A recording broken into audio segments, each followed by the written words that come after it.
Peace, everybody. How you doing? Peace. This is Khalil Maasi, Mfundishi Khalil Maasi, and today we're doing a presentation on the history of martial arts in the African American community. What qualifies me to have this conversation with you is I'm the son of Shaha Mfundishi Maasi, one of our ancestors, our Egun, who has transitioned, who was one of the pioneers of martial arts in America, one of the Black pioneers of martial arts in America.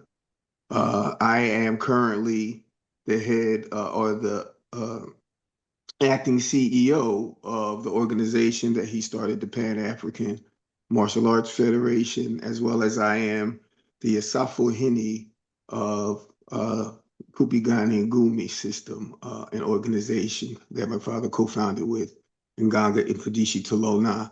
I'm going to talk more about them later on inside of this presentation. This is going to be a quick movement through the history of African American martial artists. This is not the definitive one. There's so much of a wider aspect of information that can be given, but in the time we have, I'm going to give you a specific timeline. I won't be able to cover everyone who is inside of our history. I'm going to cover some specific figures, some specific situations in the timeline. And of course, this is a primer for people to go out and do their own research. There'll be more presentations in the future that go into more specific individuals and times and systems and such forth like that. So that being said, I'm going to start off first. I want to read the abstract, all right, because I designed this also as an academic presentation. And we'll begin by talking about, well, let me frame it. This lecture examines the history of martial arts in the African American community as a continuum of cultural, survival, resistance, and initiation. Framed through rites of passage theory, it traces African combat traditions through enslavement, post-World War II transmission of Asian martial arts, the Black Power era, and the emergence of African-centered systems such as Kupigani Ngumi. Special attention is given to collective movements, elders, and practitioners, particularly Shaha Mfundishi Maasi and Nganga Mfundishi Tolona, among others, who frame martial arts as community-based rites of passage rather than sport, drawing on Black studies, anthropology, oral history, and lineage knowledge. The presentation argues that African American martial arts constitute a direct historical tradition rooted in discipline, responsibility, and cultural continuity. Can you put up the outline? All right, great, thank you. So if you want, you can read along with me. We're going to frame the conversation. And it said, across cultures, martial arts have never been just about fighting. They are structured systems of rites of passage designed to turn youth into adults, students into leaders, and raw ability into disciplined power. What we'll cover: rites of passage, explain martial arts as living initiation systems, a historical timeline, key masters and culture carriers, and why this still matters today. So first, we're going to begin with a video our first video, because we're going to do this through content, through images and pictures and such forth like that, which I think as people, African people, we know it hits our pineal gland. We tend to retain more information in that manner. So instead of talking at you, I'm going to be giving you some videos to watch where you see images and you hear and see some of this history. So the first one is going to start with an esteemed elder in our community, Dr. James Smalls, who is also a martial artist, and he is also an traditional African religion practitioner.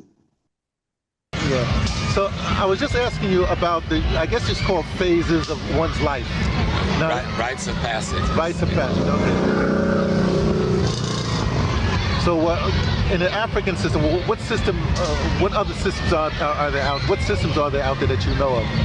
Right, and the Yoruba, Akan, and most of the systems in Africa, they deal with a primary 5. The rites when you come to birth. And the rites when you reach puberty, when you're being prepared for adulthood. The rites of adulthood, that's between the 20s and about 50, and then and somewhere then let's deal with the 5, and then the eldership, which is between 60 and 75, and the last is the preparation for ancestorship. So those are the primary 5, but in between you have secondaries. So when you're talking about the puberty, where you're being prepared for adulthood, there is that entry into the community of adulthood. But when you get 30, you're being prepared to take responsible senior positions as an adult. And when you're in your 50s, you're being prepared to take the junior elder role, so that when you reach eldership, you're taking on the responsibility of the community to be a counselor, to be a guide, to be the historian. All of these elements are the part of what your function has to be. You're the conflict resolution persons in the community. And of course, that last one is always to prepare to be an ancestor. And that's a process where you go through a lot of rituals, where you begin to listen to the elders in the community on what messages you're supposed to take home to the ancestors about the condition of their children, and let them know what our efforts are, but what our needs are, and to make a major request on whom they should send back. What type of person needs to come back to handle the problems we are facing? Oh, so because you're here, you can give them the update information on what's needed. That's right. And all African systems have a what do you call it? The word when you go and you come. Reincarnation. Yeah, okay. And in all the systems I know, I don't know all of them, but the Yoruba, the Akan, Voodoo, so forth, you only reincarnate as a human in the family you initially came to Earth in. You don't come back as a tree or a bird or in another family in a foreign place. You come back in the family you left, but you come back as a higher spirit with another level of consciousness, depending on whether you truly develop. And so as you hear Professor Small talking, he's basically explaining the concept of rites of passage. And in the African tradition, of course, there are various different nations and tribes and cultures, but there's a general principle of how these things go. And he's talking about rites of passage in its general sense, whether it's rites of passage for a martial artist, a drummer, a blacksmith. This is the general principle of how rites of passage works. Okay, now during rites of passage, there's a process. Anthropologist Arnold van Gennep describes 3 universal stages: separation, leaving an old identity, leaving your mother, your father, your home. This is the ancient way. You would totally leave. And if you were a young male, you would go live amongst the warriors, and you would learn the skills of the warriors. Of course, we don't do that today in the martial art world. You go and then you come back home, but there's still a separation, entering into the dojo, entering into the shule, entering into the gym to learn to box, wrestle, okay? Liminality, testing, discipline, and transformation. You know, you will be tested. You have to learn, and you'll be tested on the things that you're learning. And it's a constant process to bring you to a certain point, to go through different degrees of ranks and such forth like that. And you're standing in the community amongst the warriors. incorporation, which is re-entry with new status and new responsibility within the ranks of the community as a warrior, what your position is, what you're expected to do, how you're expected to live, the role you're expected to take in the community. All right, there I have several pictures that represent that. So you see a young lady, a young sister here in her uniform. She has a black belt on it, so she's been in for a while. All right, so she has gone through the process. She's been training, she's been learning, she's been tested. She has been transformed to a certain level of practice and skill and responsibility. Okay, here's a young man. Okay, again, red belt on. No, he's an orange belt. All right. So you see this. You see our young people, our young African and men and women who are training. You know, gaining a level of skill, benefits, focus. This is Grandmaster Bill McLeod, student of Dr. Moses Powell, who we be talking about later. He's a good friend of mine, and also he's an Awo in the Yoruba tradition as well. He studied under the legendary Dr. Moses Powell. And again, and it's another picture of our young people. This is the in Birmingham Martial Arts, Birmingham, Alabama. Okay, young lady, young man practicing traditional martial arts, traditional karate. All right, and this is the history of African American martial arts. So we have to talk about the systems that were being practiced before we came into knowledge of our culture and history from Africa. To go further, we're going to talk a little more a bit how martial arts was introduced to us here in the United States of America and to the West. And we traditionally think that it came through the Asian systems. That point came at a certain point in the 20th century. But prior to that, there was a history of Africans who were enslaved, who brought their martial arts systems here to America, just like other parts of the world, just like capoeira over in Brazil, which is the largest known African martial arts and the most popular. There was a history here as well, too. On my outline, it speaks about the foundations before formal schools, which is the 1700s and the 1940s. African combat traditions carried through enslavement, wrestling, boxing, stick fighting, knife culture, bare buckle boxing, and test of manhood culture in Black communities. Physical culture, discipline, and self-discipline embedded in churches, lodges, and fraternal order. Anybody who will take a stand against oppression has to be considered a warrior.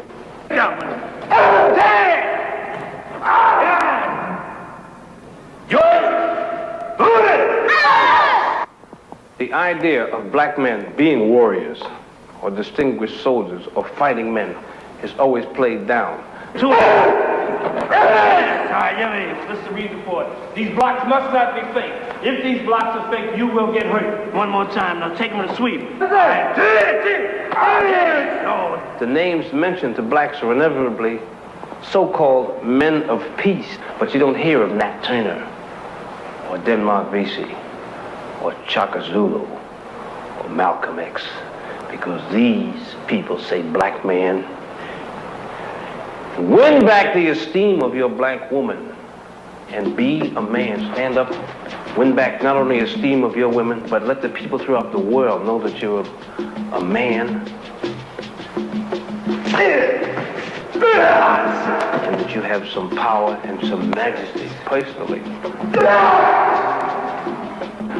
A man, in the true sense of the word, M-A-N, defends himself. I feel that every person that comes to karate brings a specific part of himself to the art. This video was shot in the 1970s, and it shows that there was a functional martial arts community, at least in this video, around this brother.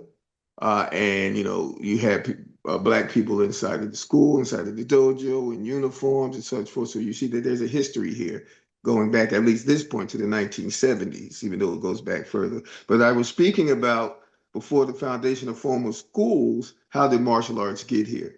There was a history of of combat that was brought over with the enslaved Africans, which later was transitioned into the combat sports world. Okay, we know about the various systems: capoeira from Brazil, in Africa, the Dambe, the Nubian wrestling, the Lambe from Senegal, the Gabito from Nigeria, and we can go on and on and on. Elements of these systems were brought here to the United States, and they were embedded in with the culture. They didn't flourish the way they did in Brazil, where you have an intact continuation with the capoeira, which is roots is in Angolo, but they were hidden inside the sports and combat, and particularly in boxing. All right, so now we're going to watch as I spoke about, there were various forms of combat that were slaves were forced to do, but what we're going to do is watch the first video, though, of one of our premier boxing champions, a little bit of his story, Tom Molyneux. In America, on a Virginia plantation, Tom Molyneux was emerging as America's first great boxer. His enslaver would bet large sums of money that Molyneux would always win fights. On one huge fight, it is said that he bet the entire plantation. Molyneux won the fight and was granted his freedom. Tom Molyneux went to New York and for 5 years defeated all challengers anywhere in the nation and internationally. Soldiers told him that the heavyweight championship of the world would be determined in London, England. Molyneux got on a ship and went to London. His first few fights, Molyneux just demolished British fighters, and it was determined that he had to be met by Tom Cribb, the heavyweight champion of the world. On December 18th, 1810, the fight of the century was set up. All British nobility was there, and they could not envision that this American from those colonies would defeat the British at their national sport. Tom Cribb won that fight, but many historians have argued ever since that Molyneux was cheated and should have been declared the champion. Molyneux knocked Tom Cribb down, and Cribb could not come back to scratch to the center of the ring within the 30 seconds allotted. His corners yelled, "Foul, foul, he has rocks in his hands." So they stopped and investigated. Molyneux had no rocks, but they gave Tom Cribb time to recuperate. Later, Tom Cribb won that fight, but Molyneux had legitimized athletics in America, nationwide and internationally. All right, and I believe we have another video for Tom Molyneux as well. Sitting in his corner at the end of the 34th round, near freezing and rain pouring down his face, Tom Molyneux didn't know if he could continue. He'd come so far and had more success against England's champion, Tom Cribb, more success than anyone probably ever had. But after such a long and grueling fight, Tom Molyneux was pretty broken by now. Tom Cribb was a great champion. Losing to him wouldn't be so bad. For him to come as far as he did was a feat in itself. But Tom Molyneux's corner called for him to go out and do what he does best, win. Tom Molyneux picked himself up, a broken man, and fought the 35th straight round. There, Tom Molyneux was finally defeated. Tom Cribb managed to knock out the American after a long and grueling war, but his pride and honor that day was seen by many. So as I said, prior to this, there were African combat systems that came over with the enslaved Africans, and they were forced to fight against each other sometimes, against whites, against animals with weapons and such forth like that. The rise of Tom Molyneux will mark the rise of the entry of people of African descent, African Americans, people in America, in combat sports here in America, as well as she traveled overseas to compete as well. But there's another figure in history that we may be more familiar with, and that is of the legendary Jack Johnson. Okay, legendary heavyweight boxer, known for his style, his flair, his controversy, being outspoken. He was the Muhammad Ali before Muhammad Ali. And so we have a video on him as well. This is the bold smile of a man who defied the odds and shook the world of sports, a grin that infuriated oppressors and ignited hope in the hearts of the oppressed. Born into a world that treated him as less than equal, he rose to become the most famous black man of his time. Meet Jack Johnson. I don't know what he had. Who talked to him? I'm bold. He was crazy. Jack Johnson, big inspiration because what he did out of the ring, he was so bold. Jack Johnson was a black man back when white people lynched Negroes on weekends. They would send him letters saying, you fighting a white man and nigger, if you knock him out, we'll kill you. He said, just kill my black buggers, I'm gonna knock this white man cold. And he would knock the white man out. You liken yourself to him in any way. They say I'm controversial, they say that I'm bold, but I wasn't nothing like Jack Johnson. Jack Johnson's journey began in Galveston, Texas in 1878. Born to parents who had been enslaved, his early years were marked by the harsh realities of segregation. As a young boy, he endured back-breaking, dangerous jobs for meager wages. These struggles forged his powerful physique and unshakable mental toughness. His fighting career started in brutal battle royals, cruel events where blindfolded black boys fought for the amusement of the wealthy. Time and again, Jack emerged as the last man standing, a glimpse of the champion he was destined to become. I'm sure he was scarred from his background, but he wasn't humbled by his background. I mean, he had this rebellious spirit. He was a very aggressive type of individual. He had a rough life. He started fighting at the age of 13. He had his first professional fight at the age of 16 years. In those days, a black boxer didn't get the opportunities that a black boxer would get today. And Johnson, in fact, was pushed around, shoved around, as so many great black fighters were in those days. Just to step inside of a boxing ring takes courage. And then to know that virtually every person there hates you, maybe hates you enough to kill you. In its early days, boxing was seen as a sport dominated by white men, with black fighters often pushed to the sidelines. The era celebrated brute strength and crude brawlers, but Jack Johnson changed everything. With unmatched skill and undeniable talent, he climbed the ranks, forcing even white fans to take notice. Jack was a master of the sweet science, moving with the grace of a dancer as he toyed with his opponents. Traveling the country, he proved his superiority time and again, dismantling his white challengers with precision and power. Overflowing with confidence that rivaled even Muhammad Ali, Jack Johnson knew he was destined to become the champion. At 6'1" and 212 pounds, Johnson is lean, hard, a master craftsman who loves to set his own pace. Some fight experts consider Jack Johnson the perfect fighter, with an almost perfect defense, and he can hit like a ton of bricks. Ketchel is down. That was a terrific right to the jaw. Jack Johnson was a half a century ahead of his time. He was the first fighter who thought about self-preservation when he got into the ring. Jack Johnson was absolutely unique. For his time, he was a defensive genius.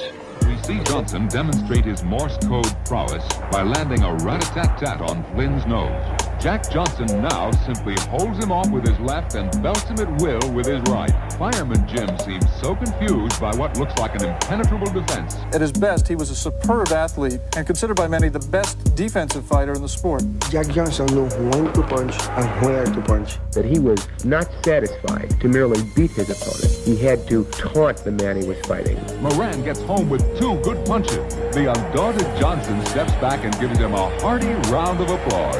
Johnson stands off and flicks stinging left jab. Looks like the champ isn't ready to knock Ketchel out yet. Boy, look at Johnson hold Ketchel up.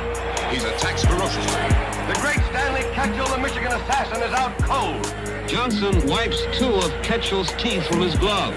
Jack Johnson learned his craft. He started to get the idea that, maybe he'd like to be heavyweight champion of the world.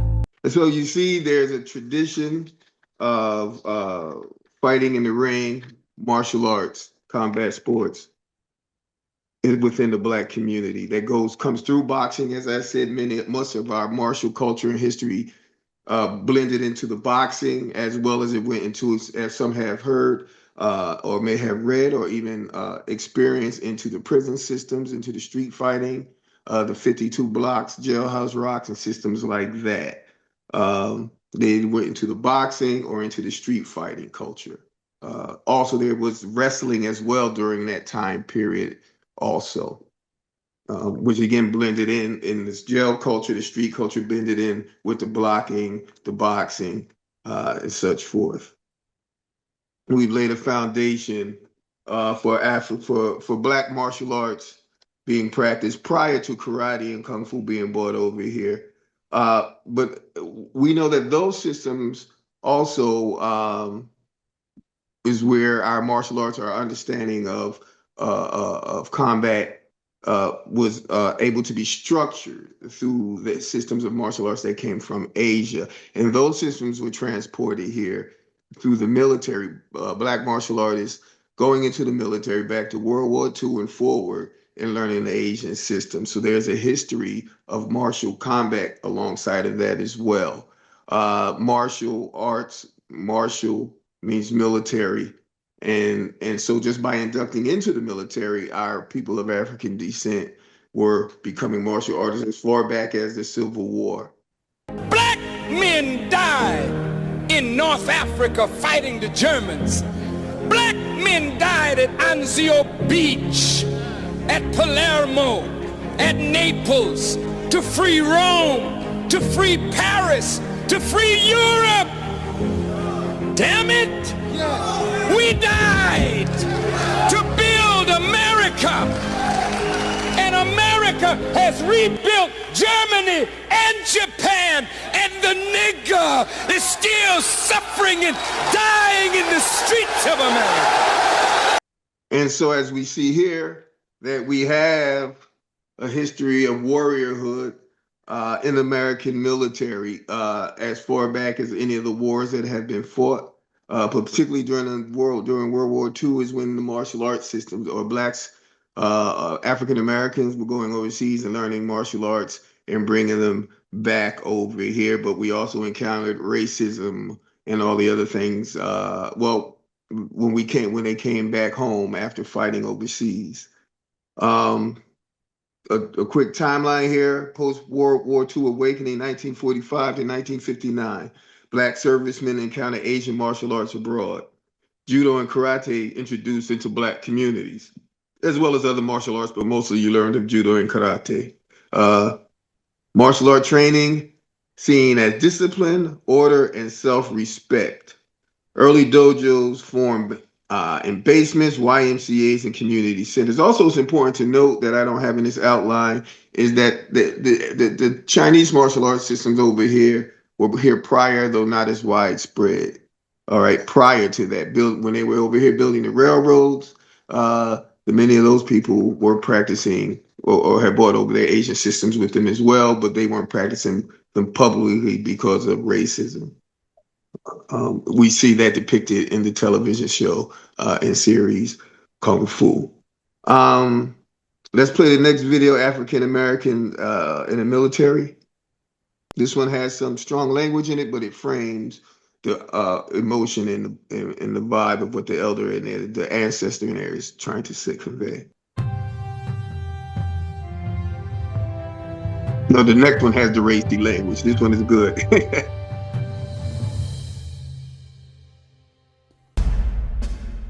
One of the first casualties of the War of Independence was Crispus Attucks, a Black merchant seaman killed in the Boston Massacre of 1770. Slaves and free Black men fought together in the Continental Army, but after the Revolution, African Americans were largely barred from serving. Some ignored the ban and fought valiantly in the War of 1812.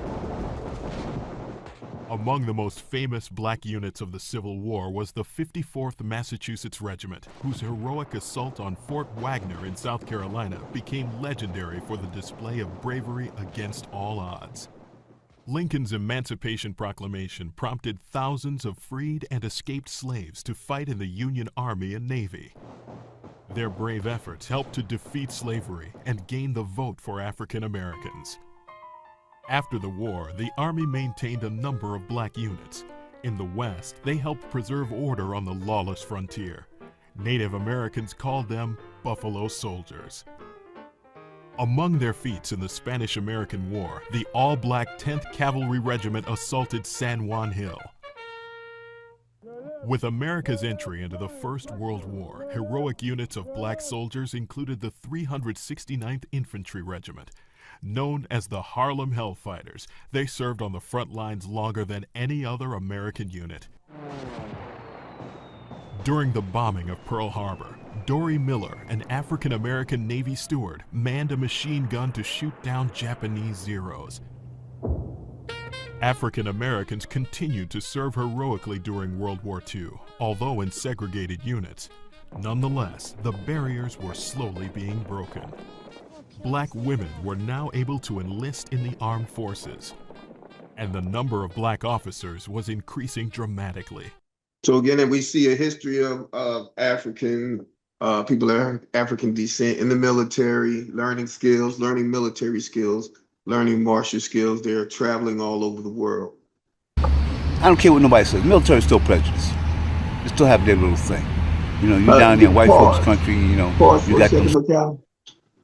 Now, this video right here, again, contains certain language in the beginning, but it's important because it frames what he's talking about, frames his narrative in terms of what people of African descent had to go through in the military in Vietnam. Southerners, and you know, we call you boy and everything.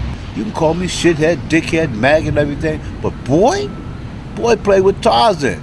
I'm a soldier. I'm a warrior. Boy. Tell me you see a boy spit on him. Tarzan, you see a boy spit on him. I had to beat the shit out of him.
You know, we getting the martial arts from the war.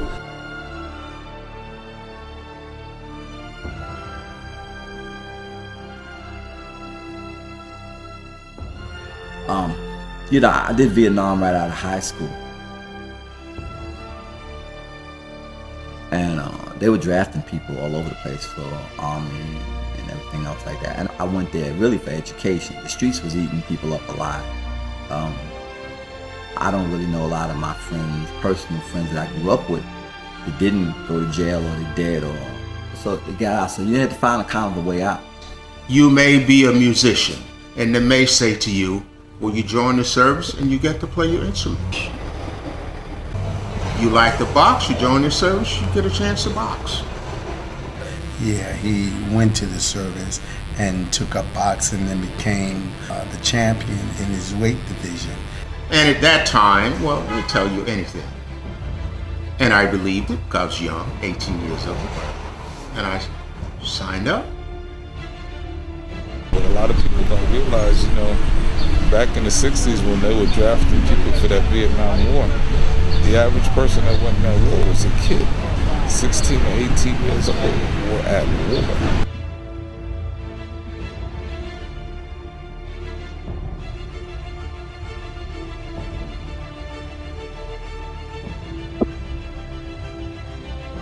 Let me say this to you in all sincerity, Mr. X. War is old people talking and young people dying.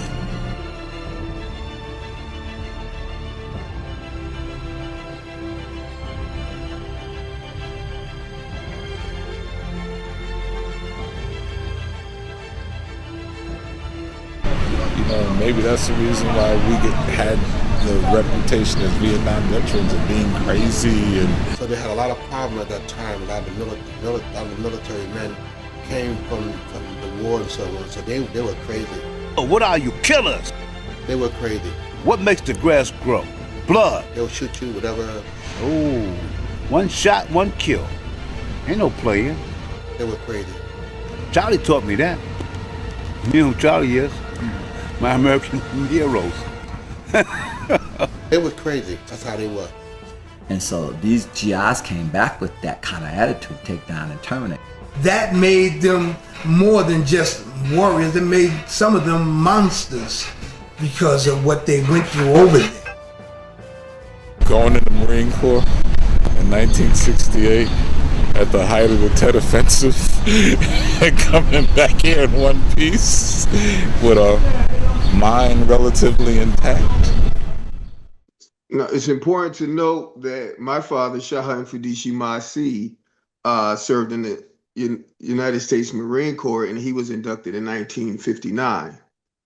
This was right. He ended up in Laos, Southeast Asia, which was right before Vietnam. One of the incidents that led to the Vietnam War, and he went in at 17 years old from the streets of Newark, New Jersey, and Harlem. There's more story behind that, but this is just to give you a context again of the history. This was even before Vietnam. Is when my father went overseas to begin his training in martial art, begin his service in the military, and begin to encounter the martial arts overseas. The first one being Kempo Karate, which he studied under Sergeant James Holt. All right, so as we see, there's a history of African Americans serving in the military, which is martial, as well as learning, Asian traditions and coming back over to the U.S. to begin to spread, teach, and disseminate the language. As we move further, this was during the 50s, 45 to 50. During the 1960s era is when you saw martial arts in our community being used in a manner of what you call social justice, all right, during the civil rights era. Malcolm X consistently taught that Black people must study self-defense and martial discipline as a component of dignity, self-respect, and community protection. Self-defense framed as human right, not aggression, discipline, paired with political education. All right. I believe we have a video of Malcolm X. We are African, and we happen to be in America. We're not American. We are people who formerly were Africans who were kidnapped and brought to America.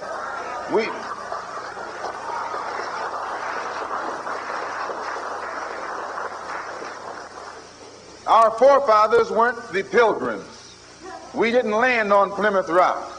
The rock was landed on us.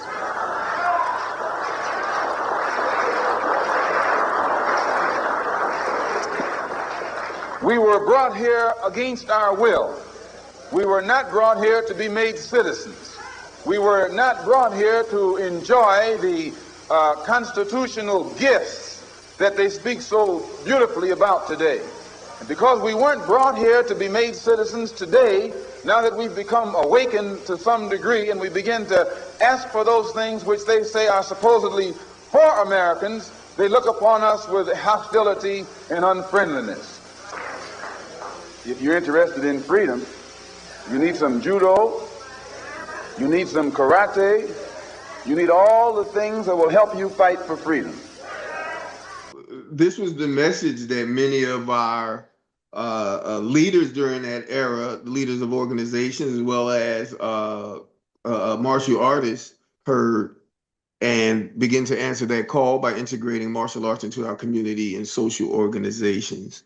My father spent time, which will be explained in the video, that's one of the videos coming up. He was a member of the Nation of Islam, taught the first class in Mosque number 25. And he's also was a member of the C Fund and BCD here in Newark, New Jersey with Amiri Baraka and US organization with Malana Karenga. And there's a history behind that as well. The man to beat me haven't been born yet. Muhammad Ali is one of the best boxers in the history of boxing. His career was full of various events, among which were both rapid rises and deafening falls. He was not as spectacular a knockout as Tyson, but he put a lot of tough guys on the floor of the ring in his career. Because Ali's boxing career consists practically of only victories, there are a lot of knockout victories among them as well.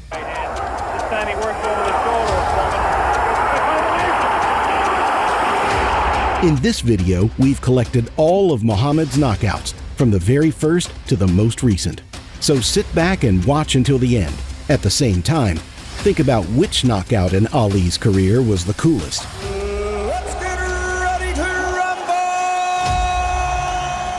Unfortunately, we could not find the video of the first knockouts because of their age and the low status of the fights. The first knockout we will show you were in the 6th professional fight of Cassius Clay, his name at the time. By that time, our hero had won all 5 fights, 3 of them by KO. The 6th fight, which took place on April 19, 1961, was against Lamar Clark. Cassius took him down already in the 2nd round.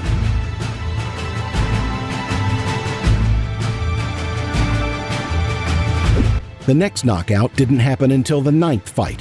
His opponent was Alex Mitif of Armenia, and the result was a technical knockout in round 6.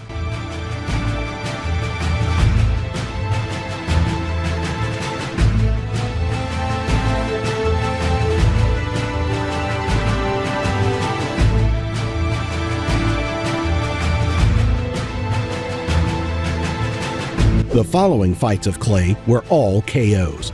This time it was unlucky for the German Willy Bezmenov, who fought bravely but lost by TKO in the 7th.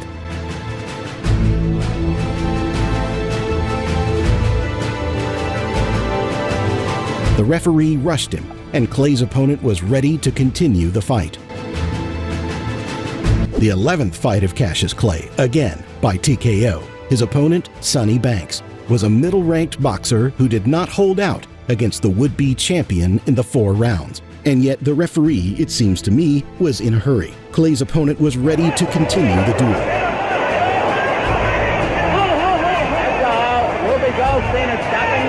It seems that our hero made it his mission to finish his fights in the 4th round.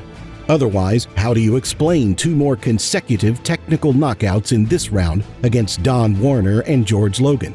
Unfortunately, I couldn't find the video of those fights. In his 14th fight, Billy Daniels was defeated. The referee stopped the fight quite unexpectedly, and the audience was unhappy.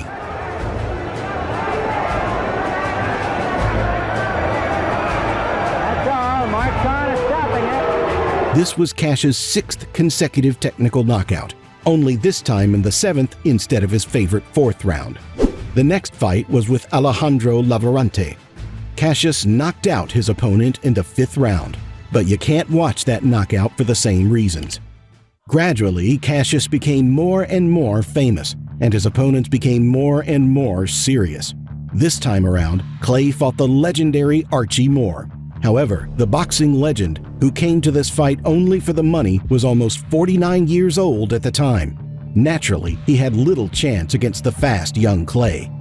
Cassius had predicted his victory in the 4th round, and he made sure it had come true. The former champion lost the fight by TKO. Moore is sent to the canvas again by a barrage of punches. Ripping punches by Cassius Clay, and it's all over. Clay wins by a 4th round knockout. Clay easily defeated his next opponent, Charlie Powell, knocking him out in the 3rd round in his home ring in Louisville. The following bouts were much more challenging. After his tough fight against Doug Jones, where the judges controversially gave the victory to Cassius, his next fight was no less difficult against Henry Cooper of Great Britain. The fight took place at Wembley and gathered an impressive crowd of 55,000. A few seconds before the bell in the 4th round, Cooper sent Clay into a hard knockdown.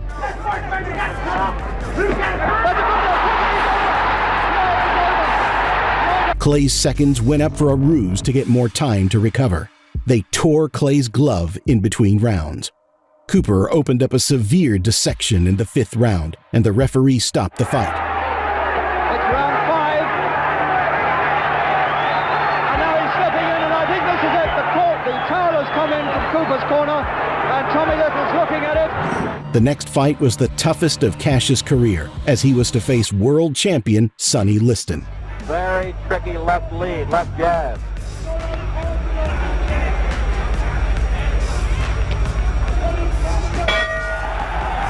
They might be stopping it. That might be all, ladies and gentlemen. Get up there, Joe. Get up there. Get up in the ring. Without difficulty defeating Liston and becoming the new world champion, Cassius Clay joined the Nation of Islam. He took his new name, Muhammad Ali. All right. And so this was just to just show, you know, some of the, you know, how Muhammad Ali influenced martial arts amongst Black people and amongst people in America, period, around the world. During that era, everyone copied him. It's known that Bruce Lee copied and openly talked about copying his style and his footwork. It says Muhammad Ali emerges during the civil rights eras as a transformative figure whose boxing style, footwork, timing, and movement influenced how martial artists understood efficiency, rhythm, and embodied intelligence. Ali's public alignment with the Nation of Islam, his name change, and his refusal to conform to dominant racial expectations connected combat skill with political consciousness. His visibility helped legitimize serious combat training, including martial arts, as honorable, disciplined, and intellectually grounded. It's important to note that Muhammad Ali spent a lot of time in Newark, New Jersey. He trained with Newark boxers and martial artists. Amongst the circle of martial artists that I come up under, he trained with. He had a camp here in this area. One of the Kareem Abdallah, another legend in the martial art, who came up with my father under Grandmaster James Cheatham, was one of Muhammad Ali's sparring partners, and he also fought on the undercard of the Rumble in the Jungle fight. He fought the first televised kickboxing match, internationally televised kickboxing match during that time period. All right, let's go to the next videos, the brothers.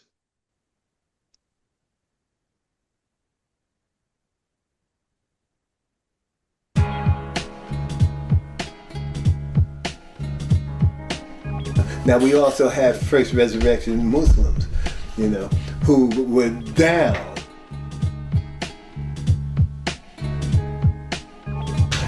First generation.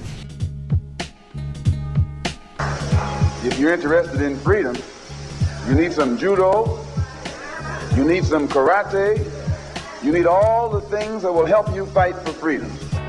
But they had some great fighters in FOI and stuff.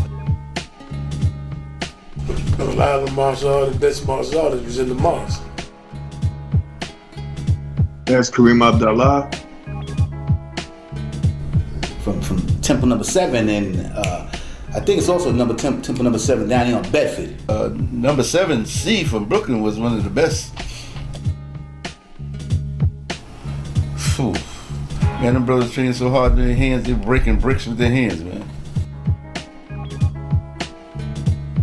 And it was bad, Jay. That's when Islam was a feeling, not a fashion. Is the fruit of Islam an armed force? Messenger Muhammad denies that this elite organization is trained in the use of firearms. Our reporter asked about the group's alleged expertness in judo and their expertness in the bone-shattering defensive tactic known as karate. Yes, sir, we practice such ourselves in the class, absolutely private class.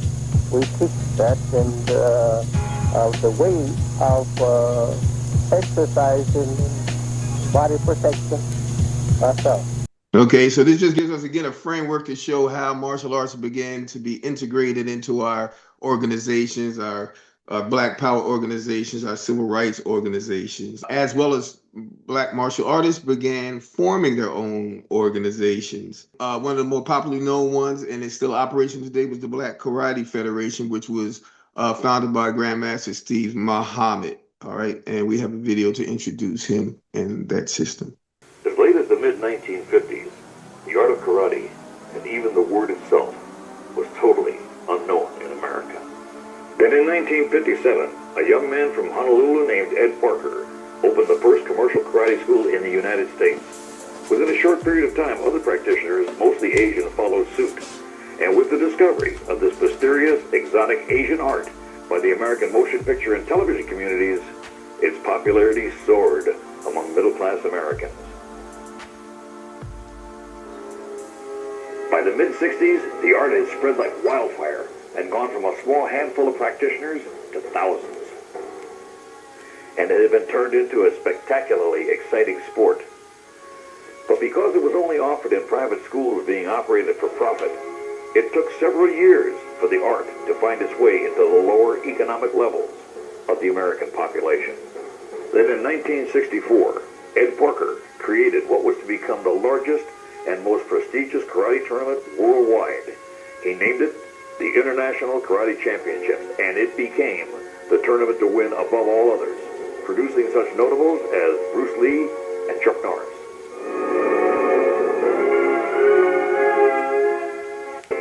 The internationals were so popular that the very first championships drew over 5,000 competitors, making it the largest of its kind in history. And at that tournament, the African American participation was easily less than 1%. The mid-1960s was a period of heavy political and racial upheaval. And when the African American population finally did begin making their numbers felt in the martial arts community, they weren't exactly greeted with open arms. Many African Americans felt the judging was biased, to say the least. And if a point of contention was raised, the black competitor had little or no representation to plead his case. It was around this time the two African American black belts met, became friends, and decided to work together to change the way the African American competitors were being treated in tournament karate. Their names are Steve Sanders and Donnie Williams, and this is the story of how they led the way for the African American martial artists into the world of competition karate. The Chinese population had its martial arts icon in Bruce Lee, the Europeans in Jean-Claude Van Damme, the Japanese, Toshiro Mifune, and the Americans, Chuck Norris. While the vast African American community has had incredibly talented martial artists, they've never really been marketed by the entertainment industry. Steve and Donnie hatched a plan. They would open the first African American karate school in the United States. Joined by 5 other black belts, they leased a boarded-up commercial building in riot-torn South Central Los Angeles and tapped into the ghetto streets to recruit the school's raw talent. It was not smooth sailing. And before long, they found out that street tough is not enough in the martial arts. What they ended up with was a bunch of loose cannons. But what they needed to make their mark was a disciplined fighting team that could win the team trophy at the International Karate Championships. As I was saying before, that we have a history of martial arts that began to go into our social justice movement, all right? And during the Nation of Islam, even though they were considered a black power organization, they were birthed during the civil rights era, particularly the era of Malcolm X and Elijah Muhammad and the major recruitment. As we went further, what became known as the Black Power era, there was a shift, okay, where the Black Power and the Black Art also rolled alongside the Black Arts movement, where people of African descent who studied art in all of its formats began to integrate systems and traditions that they learned in the world with African knowledge. In this period, my father, Maasi Family Maasi, also transformed martial arts, but by integrating it into the African systems and knowledge with the Asian systems, or using the Asian systems as a platform to begin the study of the African knowledge systems, such forth. A little bit of history before we show the video. Black Power era and African warrior traditions, 1970-79. The period, it represents a collective movement, not isolated figures. Martial arts became an extension of Black Power ideology, cultural nationalism, and community self-determination. Maasi Mfundishi Maasi and Nganga Mfundishi Talona worked together during the 1970s. They were the co-founders of Kupigani Ngumi and the Pan-African Martial Arts Federation. And they used martial arts as a method and a vehicle of rites of passage. It was not for sports or entertainment. It emphasized discipline, responsibility, focus, honoring ancestors, all of these things. And this is when we begin to look at martial arts more as rites of passage in our community from a traditional aspect. I have a quick video I want to show a few minutes of Shaha Mfundishi Maasi.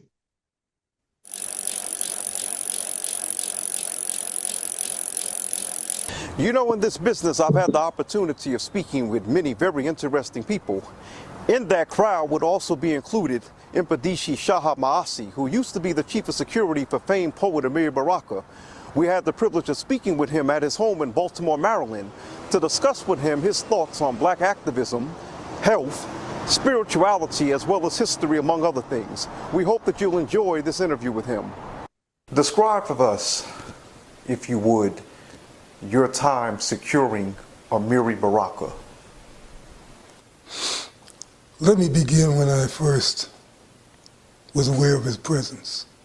I'd heard of him, had never met him. One evening, traveling from downtown Newark, East Orange, it's in New Jersey, he got on the bus, he, his wife, and his young son, I believe it was Obalaji at the time. And I knew who he was, but I just observed him. I saw his focus, very conscious, very intense. And as he arrived at his stop, which was about 10 minutes before mine, he just nodded to me, you know. And I was like, wow, you know, he's connected to the people. Now, a few years after that, being part of I was co-chairman of the BCD, Black Community Development and Defense. And we got involved with the Committee for Unified Newark CFUN. And Imama was involved, he was in the leadership of that organization. And then they connected with the US organization, Balana Karenga. So the three organizations came together, BCD, CFUN, and US organization. And I was chosen to protect Imamo because of my years in security through the Marine Corps and the martial arts. Primarily, we would travel. This is when he was on the road, going to universities, speaking at universities. And I would travel with him and make it possible for him to focus on his job, not being concerned about his safety. So in the cadre, it was Imamu, myself, Jita Hadi, one of my black belts, who helped with the security effort and also sold the books. He set up the stand, and then it was Larry Neal, Brother Kitaba. So this is just again to give you an idea of the connection to the Black Power movement.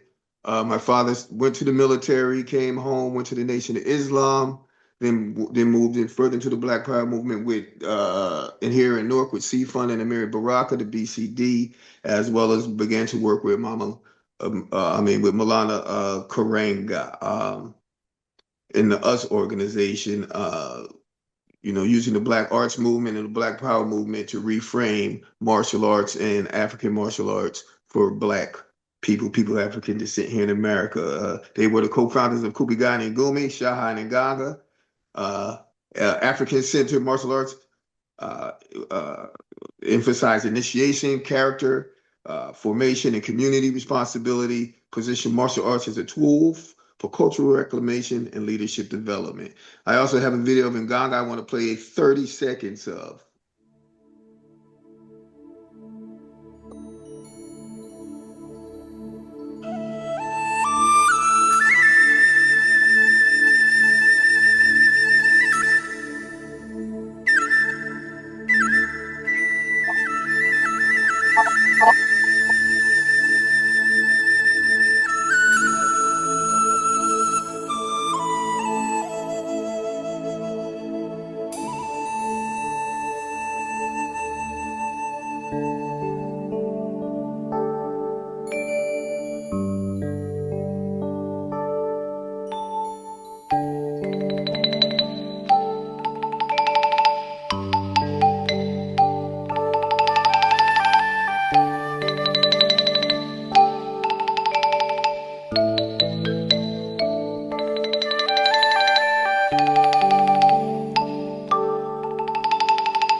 And again, I just want you to, out of respect for the ancestor, as we're moving along, show some footage of Nganga Mfundishi Talona, co-founder of the Pan-African Martial Arts Federation in Kupigani Ngumi. He was a high-level Asian martial arts, Chinese martial arts practitioner, medicine, martial arts, fighting, all of those things. I'm going to have to move on. I'm going to skip some of these videos. Macau. Some names just to mention notably, of course, we know of Professor Moses Powell of St. Lucas Rue, a pioneer in the martial arts out of New York City. They call him the Grand Master, the Supreme Grand Master, influenced thousands, if not more, martial artists, taught in the Nation of Islam, taught overseas, taught to people in law enforcement. Grandmaster Ronald Duncan is another one. Way of the Winds. They call him the first American ninja as well. Also, Tyree Cassell fought the first, what we say, the first MMA match in America, karate versus kung fu against Little John Davis. All right, and is noted as the first person to use ground fighting in combat sports in America against Little John Davis and Benny the Jet Euclides. I want to show a few minutes of Kalinde, a few seconds of Kalinde Iyi.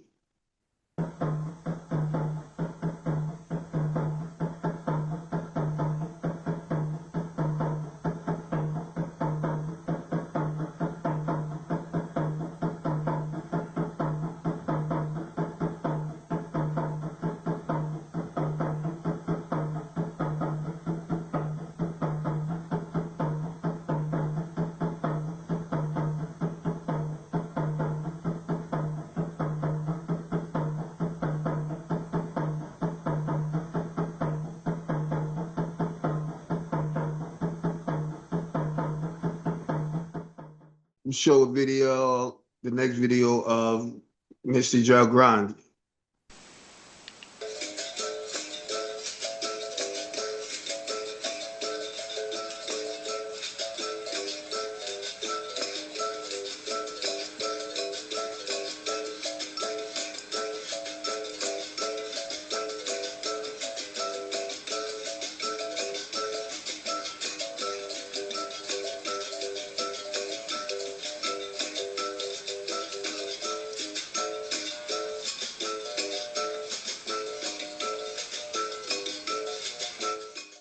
And the reason why I wanted to show Grandmaster Jagrange, Galmaster Jagrange, is because he is one of my teachers in the martial arts. I have not trained him in well over a decade or more, but he is once a teacher, always a teacher.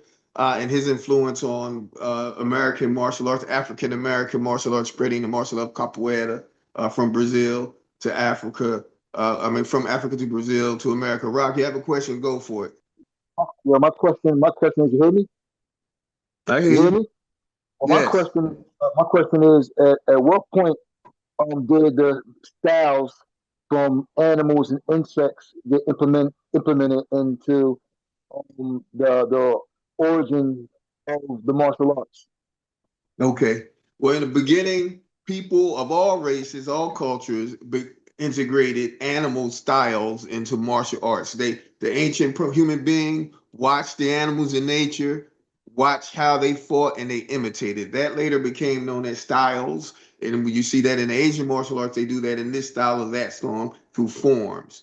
In the African traditions, it was done less through forms than more so actual, what we call improv training in combat. But the actual, and then it goes into understanding the animal as a totem, as your consciousness.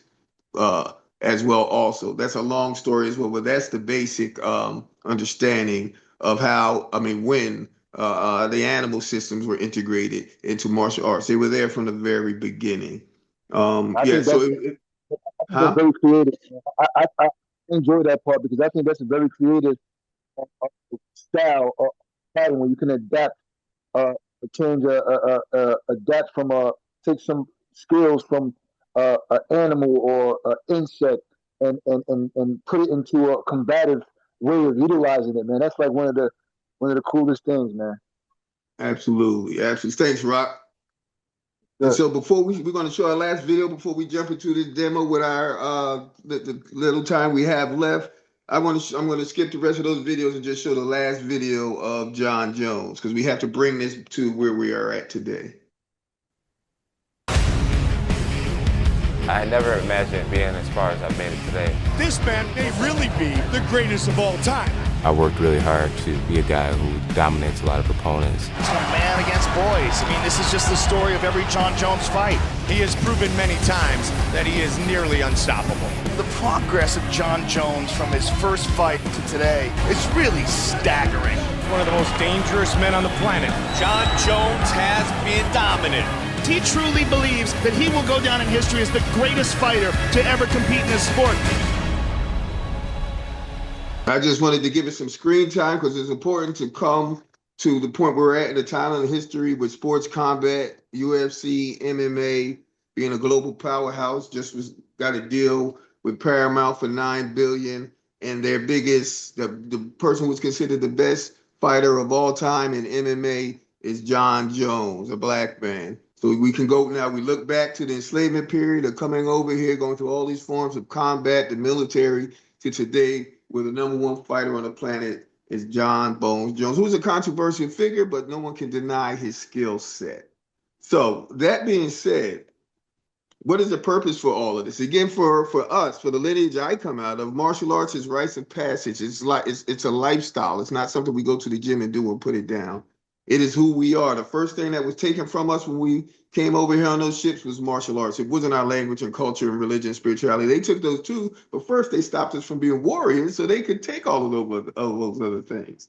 So for martial arts, for me, my family, and for the community I come from, and I think for all of our communities, should be about character building, building discipline, focus, building up our young men and our women. Of course, we can continue to move forward in excellence in the other areas of sports and entertainment. But as a people, we need to study our martial art history, study our classic Black martial artists, and engage in martial arts for all those reasons. My father said when the people of Nagasaki in Japan and Hiroshima and Nagasaki in Japan were bombed into almost non-existence, they took the spirit of Budo and the ancient martial arts and they used it to rise up to become a powerhouse again now, to where they have actually just started their own military back up a few years ago. I know that they one of the treaties they agreed to after being defeated by the United States of America, World War II, was that they gave up their military. I believe they just actually started their military back up. So they have come full circle back. Now, I'm not talking about us having a military and militias and such forth like that, even though we have the right to protect us and defend ourselves. I'm saying for character building, for structure, for rites of passage, male and female, we need to study this history, and this is not the definitive history. So what we're going to do before we close out is what I want to do is show an example of combat games. As Grandmaster Mestre Cobramansa defines the game, the way in which African people train throughout the world, people of African descent, was through combat games, not forms, but through play. So I'm going to have my nephews, Mike, Jermaine, stand up in the center. And we're going to show a game that involves wrestling. Wrestling is the oldest martial art. You can go back, as they say, 5,000, 6,000 years. Beni Hassan, Kemet, you see drawings and writings on the wall that you see the hieroglyphs and the carvings that depict people of African descent training in martial combat, and particularly wrestling. Wrestling is the oldest art. It's one of the hardest arts it's one of the strongest martial arts, and it provides a base to learn. As you see in MMA, the best fighters historically and champions have a wrestling base. Wrestling gives you a strong base, but you can also integrate that with striking and such forth. I was primarily a striker when I was younger, but then I kind of, and I did learn grappling, but I kind of migrated over more to the grappling side. As well as it was more balanced, but I have way more grappling in my arsenal now than I did when I was a younger man. So I'm pretty well balanced, striking and grappling.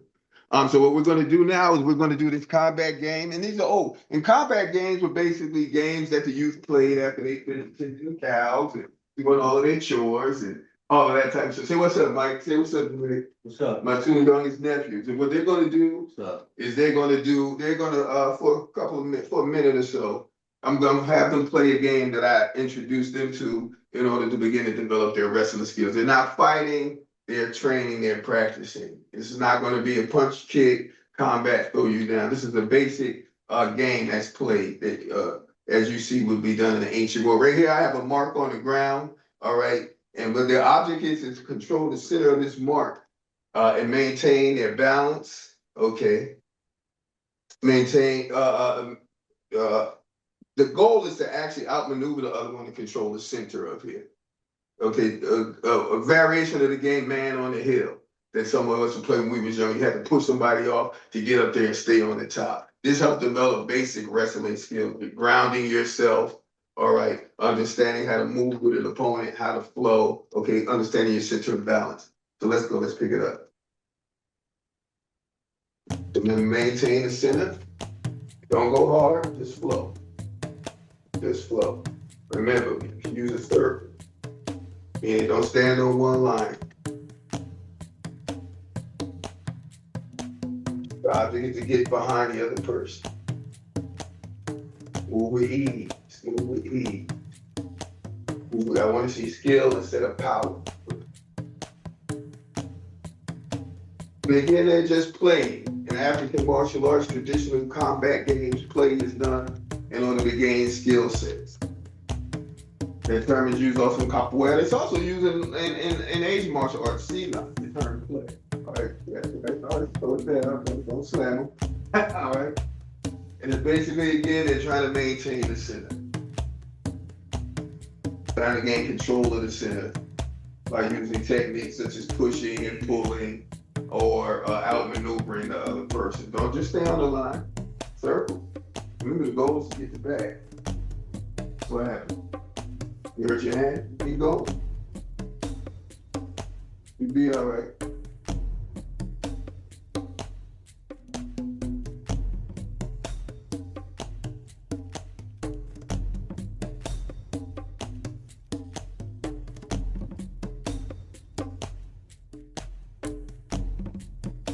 Circle.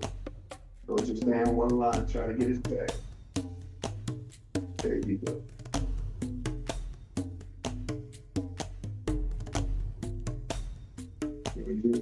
Keep your base.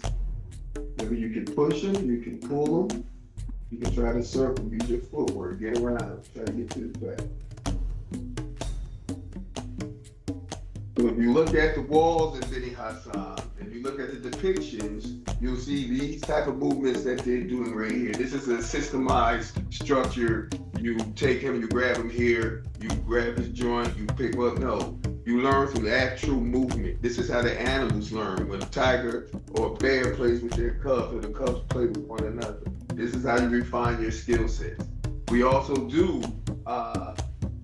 train in a more formalized manner as well, doing drills, repetitive drills and such forth like that. In our system, in Moyo Kazi, Mio and Gola, we don't do forms. We do drills and improvisation, as you see now. Either repetitive drill to learn and perfect a movement, or we do improvisation right now to work on natural skill set. All right, you see this in on the walls of ancient Kemet. You see this today in Senegal with the Lam fighting, the Senegalese wrestling, or any other form of wrestling that's across the continent of Africa or anywhere in the world. It's gaining natural skill sets. All right, let me get in there with you, Mike.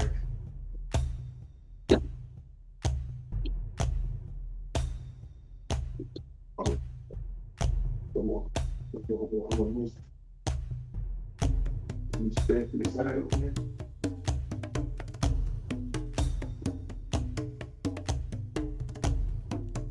Right. And my thing, what I'm doing here right now, I'm just putting him in difficult positions that he has to get out of. I'm not forcing it, and I'm not trying to throw him or hurt him. This is just learning to move, learning how to play, learning how to flow, learning how to wrestle, how to be defensive.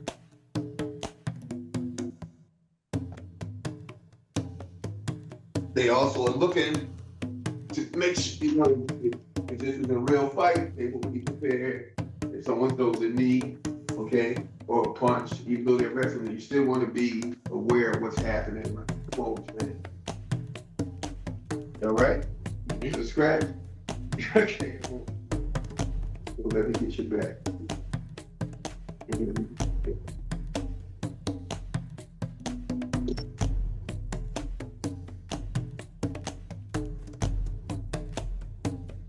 She's still like, move out of it. Don't let me go. Get your face. Where's your face? Where's your face? There you go. All right. So you watch your head just in case I bring the knee up, even though we're just wrestling. So let me get you back. If you can get mine, get mine. All right. All right. Get your face. Don't let me take you down. There you go. Get strong. Strong in your stance. That's right. So now, don't lean so far back. If I let you go, you fall over.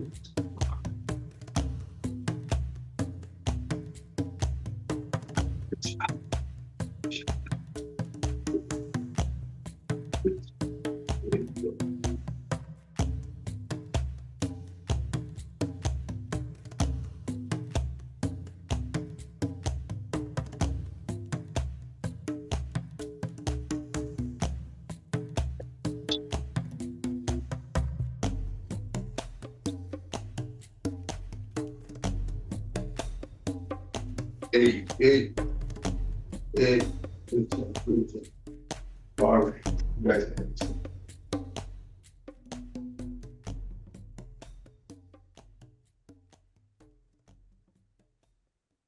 All right.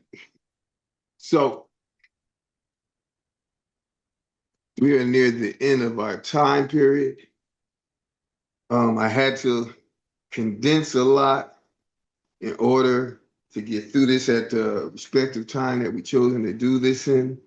But there's a whole ton of more information out here on this history. This is just to give you a primer of understanding your culture and history. There will be more where we go more in depth on particular individuals and periods and schools and systems.